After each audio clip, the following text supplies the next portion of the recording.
to talk to you. I've been watching you for years. I think tonight, does it start your 9th season of Expedition Unknown?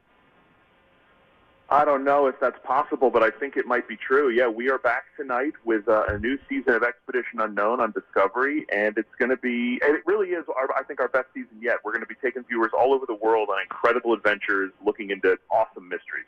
I love watching your show. It seems like you've never met anybody that you don't get along with. Like all over the world, you meet people from all over the world. It seems like you get along with everybody. And I don't care what you find, you're excited about it. Even if you're looking for this big, you might be looking for like a big chest with billions of dollars in it. If you find a dime, you are extremely excited. It's so true. It's like I'm like a kid in a candy store. I mean, we go out to these archaeological sites. And yeah, it doesn't matter what we find. If you pull something out of the earth, if you metal detect something, or you're excavating at a site and something emerges from 100 years ago, 1,000 years ago, to me it is just the coolest thing to actually put hands on something like that, any kind of artifact. So yeah, I'm very enthusiastic on the show. It comes across that way. I'm like, look how excited Josh is, And you've done all kinds of like scuba diving and spelunking. And what situation was the scariest for you, Josh? Oh man, so many sketchy situations on the show. The season premiere tonight and next week. For these 2 weeks, we're going to be doing shows on World War II secrets, Nazi secrets from World War II, and we're going to be going into tunnels and underground installations that nobody has been in nearly 80 years. And so these are really sketchy places, but it's also, that's what makes them so exciting, is that we're literally taking our viewers with us to these places that just nobody's seen in almost a century. So, sometimes it's so exciting that you kind of forget how stupid and dangerous it is. Yeah. Hey, what is that for the audience to know? What is the most unusual thing or the thing that you're most known for finding? Oh, man, we've had so many awesome finds on the show. A few seasons ago, we did this big series at a Maya site in Guatemala called El Mirador, and we used this incredible new laser scanning technology called LiDAR, which is finding all sorts of amazing things around the world. And we used LiDAR to find an entire temple complex down at El Mirador. So a pyramid and temple platforms. Was that thing that looked like a big lawnmower, but you just kind of ran it over the ground and it could kind of show you what was underneath? Yes, that's called GPR, but it's a similar idea. It's a remote sensing technology. That one uses radar. LiDAR uses these laser pulses. Typically, it's shot down from the air. But yeah, these are like the 21st century tools that are helping archaeologists find all sorts of incredible sites. So for us, finding a Maya pyramid was just, mind-blowing. Yeah. Angel, question for Josh Gates. The show is Discovery Expedition Unknown. It's on Discovery. It really is an awesome show. Josh, I'm curious about this. One of the neat things growing up, I'm an Air Force brat. My dad's had a 26-year career in the military, and it gave me a different perspective on the world. You getting to do this show for 9 seasons now.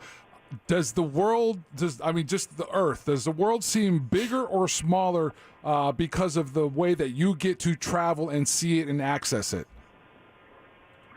So it's a great question, and I think the answer is both. On one hand, it does feel a lot smaller because, first of all, you just learn that people all over the world are pretty much the same. People have the same love of their family. They want to work hard. They want a good life. They're proud of their heritage. They're proud of their culture. We have just encountered so much incredible hospitality around the world that you do realize that we're all kind of in this thing together, right? On the other hand, the more you travel, the more you realize how vast the world is. Going to the Himalayas, going to outer Mongolia, you just realize that there are vast stretches of this planet that are just, incredibly wild still. So I depending on the day, I feel both those things. Hey, Josh, you actually go and you find things, or you look for things that are like historical things that are there, kind of a thing. Have they ever come to you from Discovery and say, "Listen, okay, we got a great idea for the ratings. We want you now. You're going to go find Bigfoot, or you got to go find a UFO." Do they ever try to do that to you, or? No, they don't do that. But sometimes I will say those are great stories because, whether you believe in Bigfoot or whatever that the creature X might be, sometimes I like those stories because you meet people who genuinely have had an experience that they can't explain. Now, that doesn't mean that they saw a monster, right? Right. But it does mean they saw something. So some of those stories, like I love the legend of the Yeti in the Himalayas. And there are people in the Himalayas who are really serious about this creature, the abominable snowman, as we would call him. Right. And it's a real deep-seated belief there, and like, do I think the Yeti is running around in the Himalayas? Probably not. But they're seeing something, or it's a part of their folklore that's bordering on almost like a religious thing. And so, I don't know, to me that's fascinating. So, no, it doesn't come from the network side, but sometimes those stories that are a little more out there are actually, I think, some of the more fascinating stories. Oh, yeah. Angel, another question for Josh from Expedition. We eat the local food, and sometimes that is the best day on the show when you go to another country and you experience some unbelievable, authentic cuisine, and sometimes it's the most challenging day on the show. I mean, we've had some really tough food over the years. Hey, Josh, for sure. Josh, I should tell you, we have this texting service, so when people are listening, they can kind of type in what they want. And normally, a lot of times they're just mean and rude and all. But when I brought you up, man, you're a well-liked cat. Like, a lot of people love Josh Gates. You've got a strong following in Orlando. Well, that's nice to hear. I really appreciate that. I feel the same way about our viewers. I mean, the whole goal of Expedition Unknown is to take our viewers with us on an adventure, a real adventure every week. And so, I'm thrilled that the show is back, and we've got a whole night. Wednesday night basically is all, Expedition Unknown, and we have a sister show called Expedition X. I do a talk show at 10 called Josh Gates Tonight, and it really is a chance to, like, hang out, have an adventure, maybe have a cocktail afterwards. And so it's a fun experience. So I'm glad to hear that folks are enthusiastic about it. My last question. Okay, so I am always I'm fascinated by you're looking for something like this big thing that really really awesome thing, and then you find a dime and you're like so excited. Do they ever turn off the camera and you're like, it's fucking dime is all I got? They just throw it. Like, do you ever really get mad when the camera's not, or are you just always happy to find that thing? No, look, I am always excited to find anything. But, yeah, there are shows where, look, some of the shows, like if we go looking for the Ark of the Covenant, the expectation is not, at least for me, that we're going to go find the Ark of the Covenant. We're going to go tell this incredible story. We're going to meet people that are investigating it. We're hopefully going to find other things.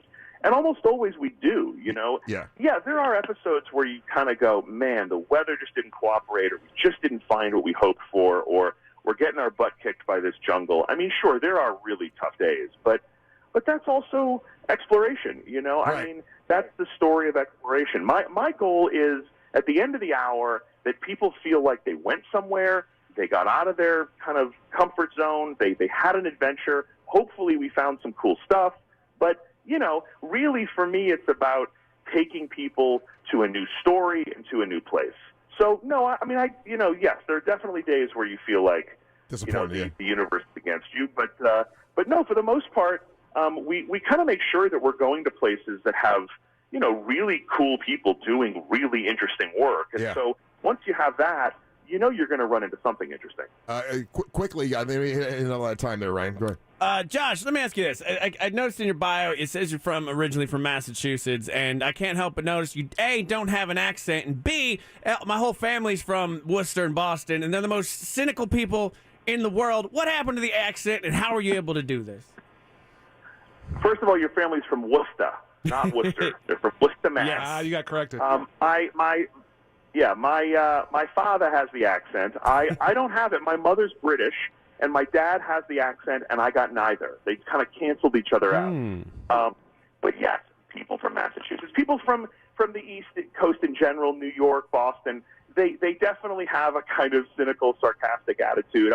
I have that as well. I'm definitely enthusiastic when I find things on the show, but a lot of the show is also about, kind of having fun with people and joking around with them. And so I do feel like that's been a real asset for me is we really try to not take ourselves too seriously on the show. Yeah. And look, if there's a flat tire or we run into a bad situation, that's part of the show. It's right? I was hanging with Russ back in the day, and I'll never forget this thing he'd say. He would never say goodbye every time he'd walk away.